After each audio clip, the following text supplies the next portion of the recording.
নমস্কার, চর্চায় আপনাদের সকলকে স্বাগত। এই অনুষ্ঠানে মূলত আমরা সমসাময়িক বিভিন্ন বিষয়াবলী নিয়ে আলোচনা করে থাকি। এই দুনিয়ার ইতিহাসে এমন অনেক ঘটনা ঘটে যা সভ্যতার চিন্তা, চেতনা কিংবা চৈতন্যকে সমূলে নাড়িয়ে দিয়ে যায়। হয়তো বর্তমান এই করোনাবহ সেই সময়েরই সংকেত। কবি এক জায়গায় বলছেন, দূরের সব কিছুই যেন নিজের পুরনো লেখার মতো, এবং যখন আমরা পেছন দিকে তাকাই তখন ভাবি যে আগের সেই দিনগুলো কেন নেই। এমন অনেক চিন্তাভাবনাই আমরা করে থাকি। আমরা দেখছি যে এই বর্তমান পরিস্থিতির মধ্যে দিয়ে ভবিষ্যৎ নিয়ে চিন্তা, কাজ হারানোর একটা ভয় এবং অবসাদ ক্রমশ যেন আমাদেরকে গ্রাস করছে। আমাদের সাইকো সোশ্যাল হেলথ কোথাও না কোথাও যেন এর দ্বারা আক্রান্ত। এই সব কিছু নিয়েই আজকে আমরা চর্চায় আলোচনা করব। চর্চায় আলোচনার জন্য আমাদের সাথে আজকে আছেন মহারাজা বীর বিক্রম মহাবিদ্যালয়ের সোশিওলজি ডিপার্টমেন্টের assistant professor doctor Surajit Sengupta মহোদয়। স্যার, আপনাকে স্বাগত চর্চায়। স্যার, প্রথমেই একদম যেটা জানতে চাইব যে সাইকো সোশ্যাল হেলথ কি? দেখুন, সাইকোসোশ্যাল হেলথ বললে আমরা প্রথমেই বুঝতে হবে যে it's a part of psychological and sociological aspect of health. ঠিক আছে, সাইকোলজিক্যাল অ্যান্ড সোশিওলজিক্যাল। সাইকোলজিক্যাল বললে দেখুন আমরা the inner part of the brain আমরা যেটা বুঝি, ঠিক আছে। আর সোশ্যাল অ্যাসপেক্ট দেখতে গেলে যেটা আমাদের ব্যবহার, ইন্টারাকশন, ইন্টার রিলেশনশিপ, সেটা নিয়ে। এখন সাইকোসোশ্যাল হেলথ বললে আমরা দেখুন আমরা চারটা ভাগে, দেয়ার আর 4 ডাইমেনশনস। সেই ডাইমেনশনসগুলো কি? একটা হলো ফিজিক্যাল হেলথ, একটা হলো মেন্টাল হেলথ, একটা হলো আপনার সোশ্যাল হেলথ, আর একটা হলো আপনার স্পিরিচুয়াল হেলথ। তো আমরা সবসময় শুনে থাকি physical health, mental health, social health আর স্পিরিচুয়াল হেলথের ব্যাপারে কিন্তু আমরা এতটা গুরুত্ব দেই না যতটা আমরা ফিজিক্যাল হেলথে দিই, যতটা আমরা মেন্টাল হেলথে দিই। কিন্তু এই চারটে ডাইমেনশনই ইজ ভেরি ইম্পর্টেন্ট যদি আমরা psychosocial health, the total complete health যদি আমরা বুঝতে চাই। ঠিক আছে, যেমন ফিজিক্যাল হেলথ আমরা অবশ্যই জানি what is physical health, physical problem. Mental, fine. Social health যেমন সোশ্যাল হেলথ কি? এখনই যেটা বললাম, যেটা আপনার সোশ্যাল ইন্টারাকশন, সোশ্যাল রিলেশনশিপ, একটা ব্যবহার, কিভাবে কথা বলা, কিভাবে মানুষের সাথে মেশা, কোন পরিস্থিতিতে কীরকমভাবে ট্যাকেল করা, সেটা হচ্ছে social health. Spiritual health, spiritual health দেখুন আমরা এতটা গুরুত্ব দেই না, কিন্তু spiritual health is very important. আজকের দিনে এটা একটা বিরাট বড় ক্রাইসিস। ঠিক আছে, what is spiritual health? Spiritual health বলতে আমরা কি বুঝি? The inner part of the consciousness, the essence of the life. প্রত্যেক ইন্ডিভিজুয়াল, প্রত্যেক মানুষের মধ্যেই কিন্তু আমাদের একটা ইনার পার্ট আছে, কিন্তু সেই ইনার পার্টটাকে কিন্তু আমরা এতটা গুরুত্ব দিই না, এতটা ইম্পর্টেন্স দিই না, ভাবি না সেই জিনিস, না এই জিনিসগুলোকে নিয়ে আমরা এতটা ভাবি না। একদম। কিন্তু কেন ভাবি না? কিন্তু ভাবি কখন? ভাবি একটা স্টেজের পরে, একটা পিরিয়ডের পরে। ঠিক আছে, যখন একটা কিছু সমস্যা আসলো, যখন একটা কিছু প্রবলেম আসলো, ঠিক আছে, ব্যক্তির প্রবলেম আসলো, সমাজে কোনো সমস্যা আসলো, তখন দেখবেন অনেক ব্যক্তি, অনেক লোক সেগুলো নিয়ে ভাবনা চিন্তা করে। কিন্তু সাইকোসোশ্যাল হেলথ বললে সব থেকে প্রথমেই আমাদের এই যে চারটে হেলথ ডাইমেনশন আছে, প্রপার কেয়ার অ্যান্ড অ্যাটেনশন দিয়ে আমাদেরকে এগোতে হয়, এগোতে হলে ভালো আর কি। নিশ্চয়ই।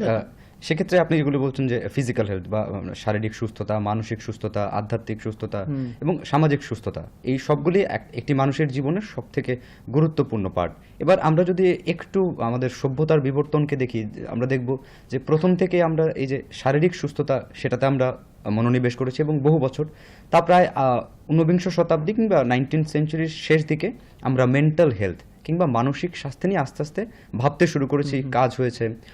এবং দেখা যাচ্ছে যখন এই 2020 সালে এসে দাঁড়িয়ে আমরা যখন একটি বিশেষ পরিস্থিতির সম্মুখীন, তখন আমাদের সামাজিক স্বাস্থ্যটা নিয়েও চিন্তাভাবনা করতে হচ্ছে, এবং দেখা যাচ্ছে মানুষের মধ্যে বিভিন্ন ধরনের লক্ষণ, ধরুন ডিপ্রেশন কিংবা অ্যাংজাইটি, সেই জিনিসটাও কি সোশ্যাল হেলথের পার্ট? আপনি কি বলেন?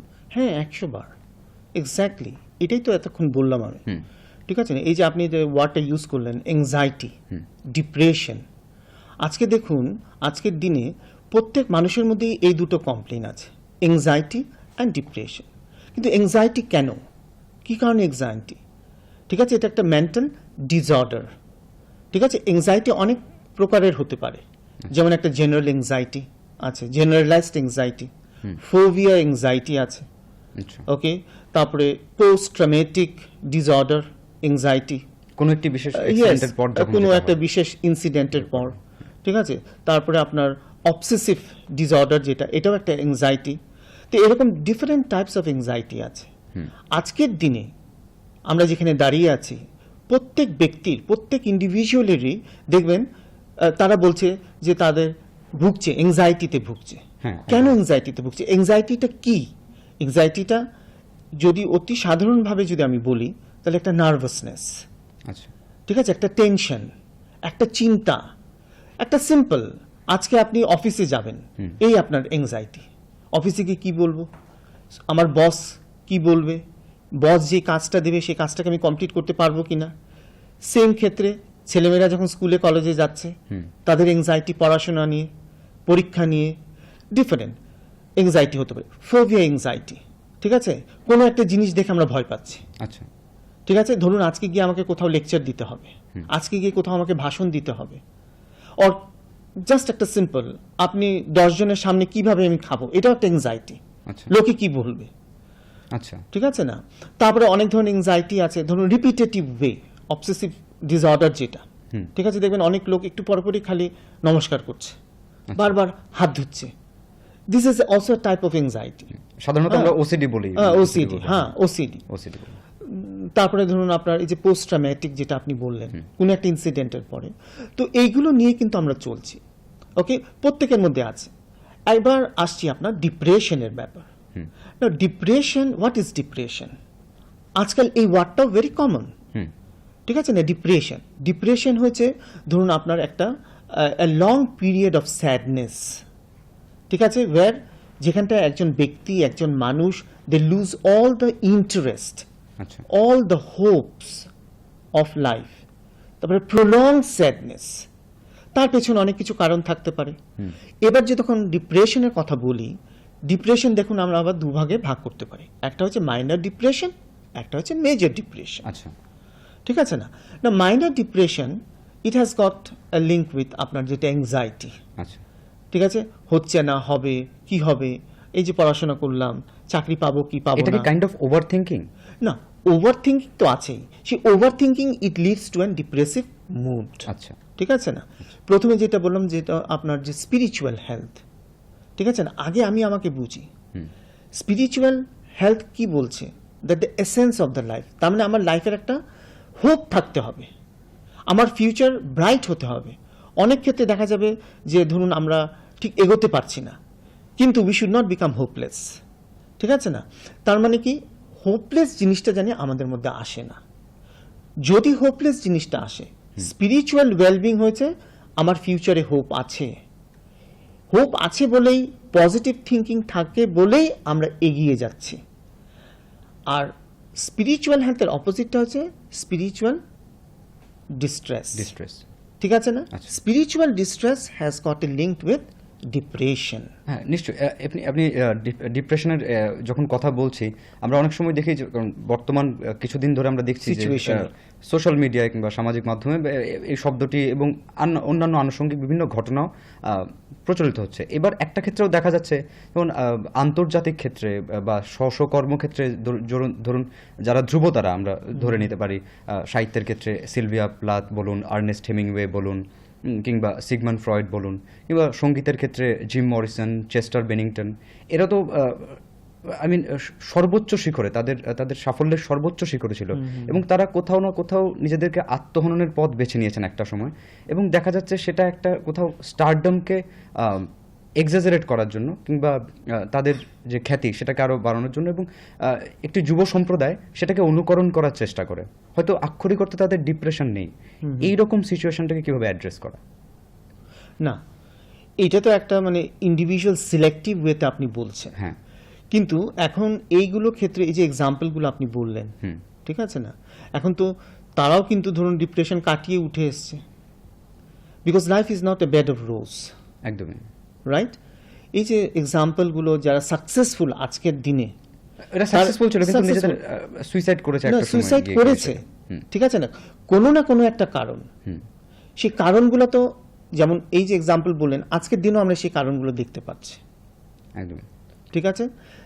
কেন সেই কারণগুলো?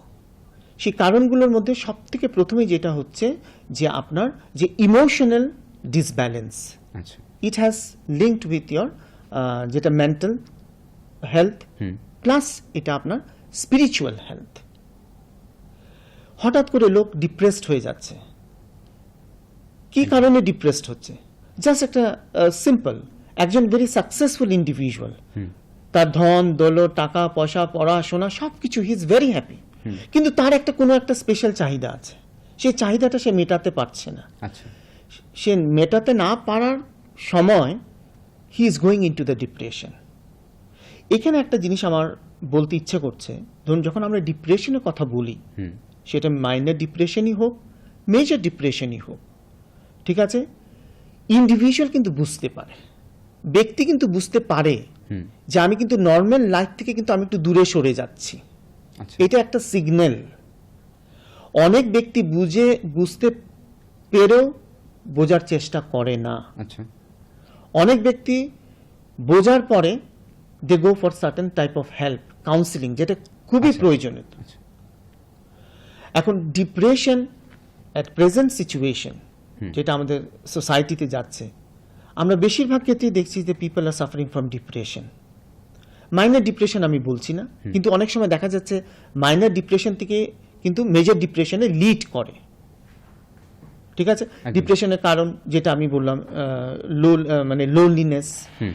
হুম। ঠিক আছে, all of a sudden changing of the mood, very high mood or low mood, mood switching যেটা ইয়েস, মুড সুইচিং। হুম। তারপরে আপনার একটা সব সময় একটা এংজাইটিতে থাকা, একটা ইরিটেটিং ভাব, হুম। সোশ্যাল অ্যাসপেক্ট থেকে, সোশ্যাল সার্কেল থেকে নিজেকে দূরে সরিয়ে রাখা, আচ্ছা। ঠিক আছে। তারপরে ধরুন disbalance in the sleeping and eating habit, আচ্ছা। এটা ইন্ডিভিজুয়াল টু ইন্ডিভিজুয়াল ডিফার করে। নাও এবার যতক্ষণ আমরা সাইকোসোশিয়াল হেলথের কথা বলছি, হুম। ঠিক আছে, সাইকোসোশিয়াল হেলথের কথা যখন আমরা বলি, আচ্ছা। তার মানে কি, প্রথমে আমি যেটা বলেছিলাম যে সাইকোলজিক্যাল এবং সোশ্যাল অ্যাসপেক্ট, হুম। ঠিক আছে। সাইকোলজিটা আমি দেখতে পাচ্ছি না, কিন্তু আমি কি দেখতে পাচ্ছি, আমি সোশ্যাল অ্যাসপেক্টটা দেখতে পাচ্ছি। একজন ব্যক্তি who is suffering or who is undergoing such a type of problem, আচ্ছা। ঠিক আছে, তারা কিন্তু অপর মানে the next person can understand, তার মুখের মধ্যে কিন্তু একটা ভাষা থাকবেই। এখানেই প্রয়োজন যে আমাদের সোশ্যাল সাপোর্ট, লাভ, অ্যাটেনশন, কেয়ার, ঠিক আছে, এগুলো ভেরি ইম্পর্টেন্ট। আরেকটা জিনিস, যখন এটা ইন্ডিভিজুয়াল লেভেলে হচ্ছে, আচ্ছা। ঠিক আছে, দেখুন আমরা ইন্ডিভিজুয়ালরা we are very individualistic, we are very self consciousness, we are very emotional, আত্মকেন্দ্রিক। Right, we are very emotional. এই যে জিনিসগুলো দেখুন, এগুলো তো part and parcel of life, আচ্ছা। Right, emotion is a part and parcel. একদমই। কিন্তু আমি যদি সবসময় ইমোশনকে নিয়ে বসে থাকি, আচ্ছা। তাহলে তো আমার লাইফ এগোবে না, তাহলে তো আমাকে ওই ডিপ্রেশনের মধ্যে ঢুকে যেতে হবে, সবসময় আমি একটা এংজাইটির মধ্যে থাকবো, লাইফটা থেমে যাবে একটা জায়গায়। লাইফটা থেমে যাবে একটা জায়গায়, আচ্ছা। ঠিক আছে। তখন the inner meaning of the life হুম। উইল গেট হার্ট, আর ওয়েন ইট গেটস হার্ট, তখন আমাদের কি আস্তে আস্তে, চট করে একদিনে হয় না এটা, হুম। আস্তে আস্তে এমন একটা সময় আসবে, আচ্ছা। তখন আমরা কি ভাববো ইউজুয়ালি, যে আমার ফিউচারে কিছু হবে না, আর ফিউচারে কিছু নেই আমার। So the individual become hopeless. আর যখন হোপলেসনেস চলে আসে, ফিউচারে যখন কিছু হবে না ভাব চলে আসে, তখনই individual they take an suicidal attempt. আচ্ছা। Okay, now they take an suicidal attempt. So it is very important এই টু জায়গাটা কন্ট্রোল হিয়ার। খুব ইম্পর্টেন্ট একটি জায়গা আপনি বললেন। দেখুন যে একটি বিশেষ যে পরিস্থিতির মধ্যে দিয়ে যাচ্ছি, কোনো সন্দেহ নেই যে বেশিরভাগ লোকেরই সাইকোসোশ্যাল যে হেলথ, সামাজিক মানসিক যে স্বাস্থ্য কোথাও না কোথাও একটু বিগড়েছে কিংবা ক্ষতিগ্রস্ত তো হয়েছে। যেমন ধরুন একটি লোক এই পরিস্থিতির কারণে যার চাকরি হারানোর সম্ভাবনা আছে কিংবা চাকরি হারিয়ে ফেলেছে, সেরকম লোক বা একটা আতঙ্কে আছে যে কোনো সময় আমার চাকরি চলে যেতে পারে, এরকম লোকদের জন্য কিছু যদি আপনি অ্যাড্রেস করেন না কিংবা সেই এই যে দেখুন এখন যে স্টেজটা আমরা যাচ্ছি, যেটা আমাদের প্যান্ডেমিক, ঠিক আছে না, করোনা প্যান্ডেমিক, কোভিড-19, ইউজুয়ালি আমরা হিস্ট্রিতে কি দেখেছি দেখুন, at the end of the pandemic, এবার ধরুন আমাদের প্যান্ডেমিক এখন একটা এন্ডের দিকে যাচ্ছে, আচ্ছা now at the end of the pandemic there is an distress in the society. এটা অনেক ধরনের ডিস্ট্রেস হতে পারে, পুরো সমাজে সেটা দেখা ইয়েস, ইকোনমিক ডিপ্রেশন, আচ্ছা সোশ্যাল ডিপ্রেশন, আচ্ছা রাইট। ইকোনমিক ডিপ্রেশন যেটা আপনি বললেন যে economic crisis, it is very common, যে চট করে একজন ব্যক্তি যে ভাবছে যে ডিউ টু রিসেশন অথবা সে এক জায়গা থেকে আরেক জায়গায় চলে এসছে, এবার তার চাকরি নেই, তার ব্যবসা নেই, তার পরিবার আছে, সে কিভাবে পরিবারকে এগিয়ে নিয়ে যাবে। ঠিক ইন দিস সিচুয়েশন কি হচ্ছে, that people individual they suffer from depression. সেই ডিপ্রেশনকে কাটিয়ে ওঠার রাস্তাটাই আমাদেরকে খুঁজে বের করতে হবে, অল্টারনেটিভ। তার মানে আমার একটা চাকরি চলে গেছে বলে যে আমার জীবন শেষ, তা তো না। আচ্ছা এখানটা কিসের প্রয়োজন? এখানটায় প্রয়োজন হচ্ছে support system, social support system, social support system, একটা সিকিউরিটি। কেন কি লোকটা তো ভাবছে আমার ইনসিকিউর হয়ে গেলাম, একদম ইনসিকিউরিটিটা তার উপরে সে চাপ দিচ্ছে, সেই চাপ দেওয়াতে কি হচ্ছে, মানে হি বিকামস ডিপ্রেশনটা আরো গভীরে চলে যাচ্ছে। আচ্ছা ঠিক আছে, তার মানে এখানে দেখুন যেটা social system, even the family has a role, পরিবারের ইম্পর্টেন্ট ভূমিকা আছে। আচ্ছা একটা চাকরি চলে যাওয়া মানে যে আমার জীবনের সবকিছু এন্ড, এটা কখনোই এটা হতে হতে পারে পারে না। না। কিন্তু আমাদের যেটা সিচুয়েশন দিয়ে এখন আমরা ধরুন যাচ্ছি আফটার দ্য প্যান্ডেমিক, এই যে একটা ক্রাইসিস, যেমন অ্যানোমিক সিচুয়েশন, যেটা একটা নর্মলেসনেস হয়। একজন আমাদের সোশিওলজিস্ট ইমাইল দোরখেইম, উনি বলেছিলেন দ্য কনসেপ্ট অফ অ্যানোমি, একটা নর্মলেসনেস। এখন দেখুন একটা সোসাইটিতে উইথ দিস দ্য প্যান্ডেমিক, ঠিক আছে, there was some type of normlessness. এই normlessnessটা which gives rise to an anomic suicide when there is a certain change, abrupt change in the society. যখন একজন individual all of a sudden সে একটা pressure feel করছে, তার চাকরি হারিয়ে গেল, তার চাকরি চলে গেল, সে এক জায়গায় চাকরি করছে, আজকে সে ওই জায়গা থেকে নিজের বাড়িতে চলে এসছে, তার পরিবার এখানে, তার উপরে কত বড় একটা চাপ, কত বড় একটা স্ট্রেস। দিনকে দিন আস্তে আস্তে সেটা ওনাকে ক্রিয়া করবে যে আমি কিভাবে আমার পরিবারকে সাপোর্ট করব, কিভাবে আমি এগুলো সব এগিয়ে নিয়ে যাব আমার পরিবারের ফ্যামিলি মেম্বারদের। ঠিক আছে, তাতে কি হচ্ছে, হি মাইট টেক অ্যান অ্যাটেম্পট। সেই অ্যাটেম্পটটাকে বন্ধ করার, আমাদের জীবনে অনেক কিছু আছে, একটা হারিয়ে গেলে আরেকটাকে আমাকে খুঁজে বের করতে হবে। কিন্তু আমরা ইন্ডিভিজুয়াল যারা, আমরা যারা ব্যক্তি, ওকে, আমাদের স্পিরিচুয়াল হেলথটাই এখানটায় ভেরি ইম্পর্টেন্ট। মানে একটা যদি হারিয়ে যায়, আমার কাছে আরো 10টা রাস্তা খোলা আছে, সেই 10টা রাস্তা গিয়ে আমাকে খুঁজে বের করতে হবে, এক্সপ্লোর করতে হবে, আমাদের এক্সপ্লোর খুঁজে বার করতে করতে হবে। হবে, রাইট। কিন্তু এটাও তো ঠিক যে আপনি অধ্যাপনার সঙ্গে যুক্ত আছেন, এই একটা মেজর ইস্যু, কারণ আমরা একটি শিক্ষাবর্ষের যে ট্রানজিশনাল পিরিয়ড তার মধ্যে দিয়ে আমরা যাচ্ছি। অনেক সময় দেখা যায় এই যখন ধরুন বোর্ডের পরীক্ষার রেজাল্ট বেরোলো, কিংবা আমাদের মহাবিদ্যালয়ের যখন রেজাল্টগুলো, সেমিস্টারের রেজাল্টগুলো বেরোয়, তখন দেখা যায় যে সামান্য মার্কসের জন্য হয়তো সে তার ডিজায়ার, সে যে জায়গাটা এক্সপেক্টেড রেজাল্টটা হলো না, তখনও এই ধরনের কিছু, মানে সে অবসাদে ভুগতে আরম্ভ করে, তারপর কোনো না কোনো পন্থা সে খুঁজে নেয়। এই জায়গাটা আপনি কিভাবে অ্যাড্রেস করবেন? না, রাইট, এখানটাও দেখুন সেটা আমরা বলি, যেমন আপনার ইগোয়েস্টিক সুইসাইড, যেমন আপনার লাভ অ্যাফেয়ার্সেও এটা চলে অনেক ক্ষেত্রে। ইভেন যেটা আপনি এক্সাম্পল বললেন ফর দ্য স্টুডেন্ট লাইফ, ঠিক আছে, এখানে দেখুন এই একটা জিনিস ভেরি ইম্পর্টেন্ট, যখন স্টুডেন্ট লাইফ যদি আসি, অনেক ক্ষেত্রে দেখা যায় এবার যে ফ্যামিলি প্রেশার থাকে, আচ্ছা, স্টুডেন্টদের উপরে, ছেলেমেয়েদের উপরে, মা বাবার, গার্জিয়ানের অনেকটা প্রেশার থাকে যে তোমাকে ফার্স্ট ডিভিশনে পাশ করতেই হবে, আচ্ছা, তোমাকে এত পার্সেন্টেজ আনতেই হবে, তোমার জন্য আমরা এত কিছু করছি, এত টাকা খরচ করছি, এতটা স্যাক্রিফাইস করছি, তার মানে স্টুডেন্টকে একটা প্রেসারে রাখা হচ্ছে। আচ্ছা স্টুডেন্ট যথারীতি চেষ্টা করেছে, কিন্তু রেজাল্ট বেরোলো, এক্সপেক্টেড রেজাল্ট হলো না। আচ্ছা now it is going to hurt. এই যে আপনার এংজাইটি, এই ডিপ্রেশনের কারণ কিন্তু এটাও হতে পারে, শুরু হচ্ছে একটু একটু শুরু করে হচ্ছে, হয়। ঠিক আছে? আচ্ছা। তার মানে সে কিন্তু আস্তে আস্তে যে সোশ্যাল সার্কেল থেকে সে ভাববে যে মা বাবার এত বড় এক্সপেকটেশন ছিল আমার উপরে, আমি কি করতে পারলাম। দেখুন, একটা টেন্ডার এজেই কিন্তু আমরা ঢুকিয়ে দিচ্ছি। To take very proper care and attention is very important. মা বাবাকে রিল্যাক্সড ওয়েতে ছেলে মেয়েদের সাথে ডিলিং করা, এটা তো ছিল আপনার ধরুন পড়াশোনার ক্ষেত্রে। অনেক সময় দেখুন আমরা ছেলে মেয়েদেরকে দেখি, মা বাবারা যখন শাসন করে ছেলে মেয়েকে, তখনও কিন্তু অনেক ওয়ার্ড ইউজ করে which is really going to heart the children. যে তোর দ্বারা কিচ্ছু হবে না জীবনে, জাস্ট একটা কমন ওয়ার্ড, তুই একটা অপদার্থ, রাইট? তার মধ্যে কি, তার মধ্যে তো তাকে ইনজেক্ট করে করে দেওয়া হচ্ছে। কোনো একটা সময় গিয়ে সেগুলো কিন্তু ডিপ্রেশনের কারণ হতে পারে। আমার মা বাবা তো আমাকেই বলেছে যে আমি অপদার্থ, আমার দ্বারা কিচ্ছু হবে না। এখান থেকে ওর সাইকো সোশ্যাল হেলথ ডিস্টার্ব হতে শুরু করছে একটু একটু করে, জাস্ট স্টার্টিং। কিন্তু সেটার এফেক্ট কিন্তু আপনার 20 বছর পরে উঠতে পারে। আচ্ছা মা বাবা শাসন করবে, but in a dissent manner.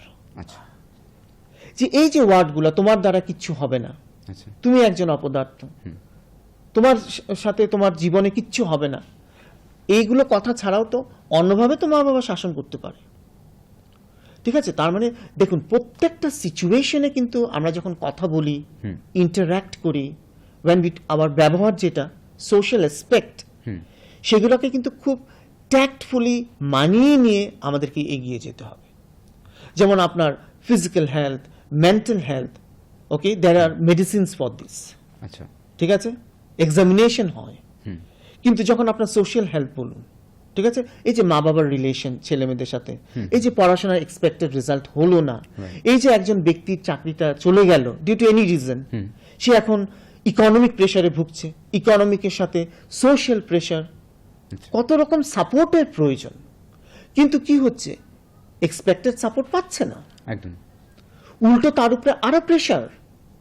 এখন ধরুন ফর এক্সাম্পল, এই যে সিচুয়েশন এখন আমরা যাচ্ছি, ঠিক আছে, উইথ দ্য লকডাউন সিচুয়েশন কয়েকদিন আগে চললো, বাজার হাট বন্ধ, ঠিক আছে, কিন্তু দেখুন আমরা এখন কিন্তু খুব কনজিউমারিস্টিক, আমাদের শুধু লাগে, আমাদের শুধু চাই। ধরুন একজন ব্যক্তির চাকরি চলে গেল, দ্য হেড অফ দ্য ফ্যামিলির চাকরি নেই ডিউ টু এনি রিজন, কিন্তু তার পরিবারের চাহিদাটা তো কমা উচিত, উচিত কিনা? একদম একদম। তো পরিবারের আদার মেম্বারসও তো বোঝা উচিত, কিন্তু তারা তো বুঝতে রাজি। তাহলে এটা একটা সমবেত প্রচেষ্টা, right, is an collective process. ঠিক আছে, collective process is very important. আর ডিপ্রেশনের ব্যাপারে প্রত্যেক ব্যক্তি, ঠিক আছে, নিজেকে বুঝতে হবে, তার ইমোশনকে তাকে একসেপ্ট করতে হবে, তার মধ্যে তার প্রাইডনেস, যে না আমি তো একজন ইন্ডিভিজুয়াল, আমি আমার মধ্যে অনেক গুণ, অনেক কোয়ালিটি যেটা আরো 10 জনের মধ্যে নেই, সেই চিন্তাধারা জানি থাকে। ঠিক আছে? তারপরে ধরুন অনেক সময় আমরা দেখি যে when you help someone, তার মধ্যেও কিন্তু একটা অনেক বড় satisfaction, helping hand plus listening to the music, আচ্ছা which is very important. সে ব্যক্তি, আমি মিউজিক বলছি না, কারোর ধরুন মিউজিক শুনতে ভালো লাগে, কারোর ধরুন কোনো মুভিজ দেখতে ভালো লাগে, কারোর ইভিনিং ওয়াক, কারোর ইন্টারাকশন, কিন্তু মানে সোশ্যাল সার্কেলের মধ্যে তাকে থাকাটা একটা সামাজিক বেষ্টনীর মধ্যে তাকে থাকতে হবে। ধরুন এই যে শপিং মল, ঠিক আছে না, কোনো একটা রেস্টুরেন্ট, শপিং মল, একটা লাইট মিউজিক বাজতে থাকে, কেন সেই লাইট মিউজিকটা? Because that's an medicine.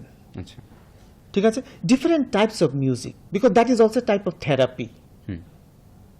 ওকে, তো ডিপ্রেশন, এংজাইটি, স্ট্রেস, এইটা একটা কমন হয়ে গেছে আজকাল, মানে আজকের দিনে সমাজে, কিন্তু আমরা এগুলোকে কাটিয়ে ওঠার রাস্তাও কিন্তু অনেক আছে। এটা কিন্তু ইন্ডিভিজুয়াল ব্যক্তির উপরে ডিপেন্ড করে। তাহলে একটি মানুষের জীবনে সাইকো সোশ্যাল হেলথ সেটাও খুব অনিবার্য, অবশ্যই। আসলে বিষয়টাই এরকম যে অনেক কিছু আলোচনা করার মতো থেকে যায়। অসংখ্য ধন্যবাদ অধ্যাপক সুরজিৎ সেনগুপ্ত মহোদয় আমাদের সঙ্গে চর্চায় থাকার জন্য। দর্শক বন্ধুরা, আমরা এতক্ষণ আলোচনা করছিলাম কিভাবে মানব সভ্যতার কোনো একটি বিশেষ পরিস্থিতিতে এসে দাঁড়িয়ে যখন আমাদের সাইকো সোশ্যাল হেলথ, সামাজিক মানসিক স্বাস্থ্য বিঘ্নিত হয়, কি করে আমরা সেটাকে অ্যাড্রেস করব কিংবা সেটাকে নিয়ে আমরা চিন্তা ভাবনা করব। ইংরেজিতে একটি প্রবাদ আছে যে aimless life is almost like a rudderless boat. জীবনের একটি উদ্দেশ্য থাকা প্রয়োজন। আমাদের ভারতীয় সংস্কৃতিতে বহু বছর আগেই লেখা হয়েছে আত্মানং বিধি, অর্থাৎ নিজেকে জানো। নিজেকে জানলে, নিজেকে বুঝলে হয়তো এই সমস্ত সমস্যাকে অ্যাড্রেস করা বা এই সমস্ত সমস্যার সঙ্গে মোকাবেলা করা অনেকটা সোজা হয়ে যায়। কবি অনেক আগে বলছেন যে বৈরাগ্য সাধনে মুক্তি সে আমার নয়, অসংখ্য বন্ধন মাঝে মহানন্দময় লভিব মুক্তির স্বাদ। আমাদের জীবনে সমস্যা থাকবে, আমাদের জীবনে নানান ঘটনাবলী আসবে, সেগুলিকে আমাদের মোকাবিলা করতে হবে, সেগুলিকে আমাদের জয় করতে হবে। দর্শক বন্ধুরা, পাশে থাকবেন, চোখ রাখুন দূরদর্শনের পর্দায়। ধন্যবাদ শহীদবাবু আমাদের সঙ্গে চর্চা করার জন্য।